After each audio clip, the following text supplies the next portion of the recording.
वो कांच का टुकड़ा दुनिया के लोगों ने उठाकर फेंक दिया, ये कांच का टुकड़ा है, इसको बीमारी हो गई, रोग हो गया, दूर हट गए, कांच का टुकड़ा समझने लगे। टूटा हुआ कांच का टुकड़ा, जो टूटा हुआ कांच के टुकड़ों को भी फेंक देते हैं, वो टूटा हुआ कांच का टुकड़ा भी अगर महादेव के चरणों में पहुंच जाता है, जो दुनिया में ठोकर खाया, दुनिया में धुतकारा गया हो, दुनिया ने उसको लात मारकर भगा दिया हो, वो महादेव के चरणों में गया है। और गए नरसिंह मेहता, जिनकी भाभी ने गाली दी, जिनके भाई ने गाली दी, जिनकी भाभी ताने मारकर निकाल दी, वो नरसिंह मेहता रात को रोते रोते अपनी बेटी नानी बाई को लेकर अगर कहीं गए, अपनी धर्म पत्नी माड़ी गौरी को लेकर कहीं गए, तो शंकर जी के मंदिर में गए। नरसिंह मेहता रात भर शंकर भगवान के शिवलिंग को गले लगाकर रोते रहे, रोते रहे, रोते रहे, रात भर रोए।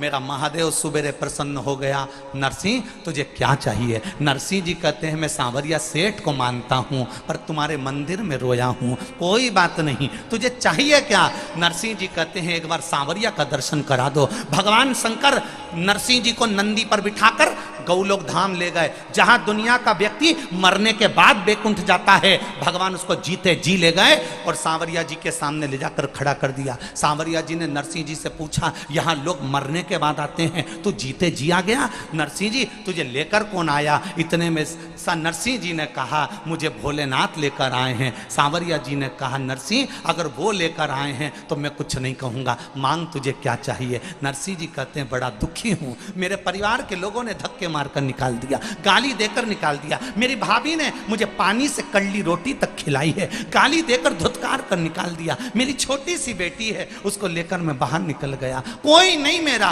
कौन संभालेगा? सांवरिया जी कहते हैं जिस शंकर जी के मंदिर में तू जाकर रोया है वो महादेव हल्का नहीं है, उसने तुझे सांवरिया से मिला दिया। जा नरसिंह, दुनिया के लोग तुझे भले धुतकारे, शंकर ने गले लगाया इसलिए मैं तुझे गले लगाता हूं, मैं तुझे राग केदार दे देता हूं, जब जब गाएगा तेरा सांवरिया दौड़ कर आएगा। और नरसिंह जी गाते थे, सांवरिया सेठ आता था। सांवरिया सेठ ने पूछा नरसिंह कभी तूने मुझसे पूछा नहीं कि मैं दौड़ कर क्यों आता हूं? क्योंकि मैं दौड़ कर तेरे लिए नहीं, महादेव के भक्त के लिए आता हूं। जब महादेव का भक्त मुझे बुलाता है मैं दौड़ कर चले आता हूं। ये कोई साधारण है? साधारण